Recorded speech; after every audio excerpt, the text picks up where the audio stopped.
So let's dive into a big one, that dream of owning a piece of paradise in Thailand. A home, a condo, you name it. On the surface, it seems pretty simple, right? But to actually get those keys in your hand, you really have to navigate a pretty unique set of laws. So let's break down exactly what you need to know to do it right. You know, this quote just hits the nail on the head. The dream is absolutely real for so many people, but that little phrase, unique legal landscape, well, that's the part we really need to wrap our heads around. So let's get into it so that dream can actually become a safe and solid reality for you. Okay, before we even get into looking at different types of property, we have to start with the single most important rule. Seriously, this is the bedrock of Thai property law for foreigners. Everything else is built on this one principle. And here it is, plain and simple. The Land Code Act from way back in 1954 is crystal clear. As a foreigner, you cannot own land in your own name, period. This one law literally shapes every single strategy a foreign buyer has to consider. So the real question is, what do you do about it?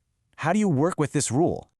That's the big question, isn't it? If you can't own the land, what can you own? Well, the good news is there are totally clear, totally legal ways to do this. So let's start with what is by far the most direct and popular option out there. For most foreign buyers, the answer is simple: condos. Condominiums are, hands down, the most straightforward and secure way to own property directly, in your own name, right here in Thailand. And this is where you'll hear the word freehold a lot. It's a super important term. Freehold means you get absolute 100% ownership of the unit itself. It is yours. It's registered in your name on the title deed, which is called a chenote. You can sell it, you can take out a mortgage on it, you can leave it to your kids. It's yours. But, yeah, there's always a but, isn't there? And that but has a name. It's called the foreign quota. Here's the deal. The Condominium Act says that foreigners, altogether, can only own up to 49% of the total sellable space in any one condo building.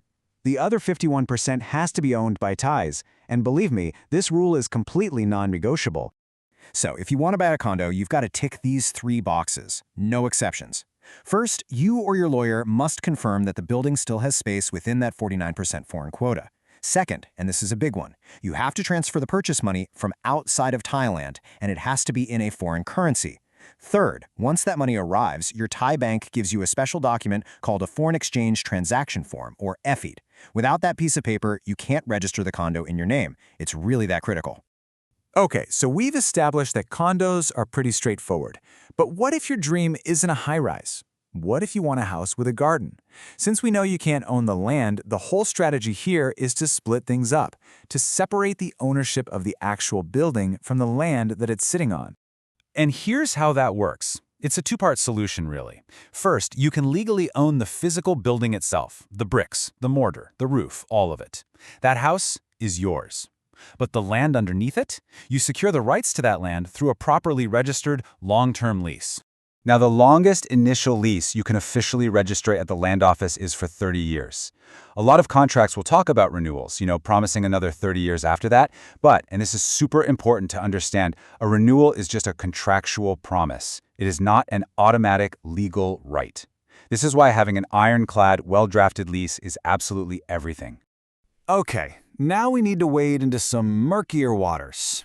Let's talk about a very common but also very risky topic.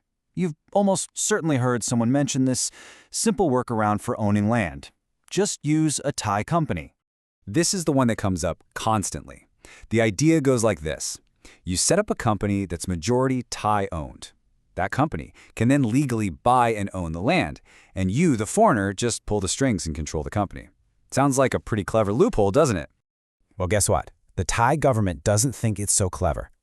This method, where you use Thai nominee shareholders, who are basically just names on a piece of paper with no real investment, is now treated as straight-up illegal. It's seen as a direct attempt to get around the law. And they are not messing around. Authorities are actively investigating thousands upon thousands of these companies, especially in tourist areas. So what exactly are investigators looking for? Well, these are the classic red flags. You've got Thai shareholders who have no idea about the company and didn't put any real money in. All the cash for the land came from the foreigner. There are side deals giving the foreigner all the real power. And the company doesn't actually do anything. It has no business, its only asset is the property. If this sounds familiar, It's almost certainly in a legal nominee structure. And the risks? We're talking fines, jail time, and even being forced to sell the land. All right, let's shift gears and talk about something every smart buyer thinks about from day one, the exit strategy. Sooner or later, you might want to sell. What happens then? Let's talk about taxes. When it comes to selling property in Thailand, timing is absolutely everything. Here's the deal. If you sell within 5 years of buying, you get hit with something called a specific business tax, which is 3.3%. But if you just wait and hold that property for more than 5 years, that tax completely disappears. Instead, you just pay a much smaller 0.5% stamp duty. So, the takeaway here is super clear, right? Just by planning ahead and holding onto the property for over 5 years, you save a solid 2.8% on taxes when you sell. That's a huge chunk of change, and it's a really key part of any smart investment plan. All right, so to wrap all this up, that dream of owning property in Thailand is 100% achievable, but you have to do your homework. So let's go through a final checklist. These are the crucial questions you have to ask before you even think about signing on the dotted line. Okay, if a condo is what you're after, these are your non-negotiable first 2 questions. Is that 49% foreign quota full? If it is, game over. You can't buy. And can you get that all-important FET form to prove where the money came from? If you can't, the land office will just reject the whole thing.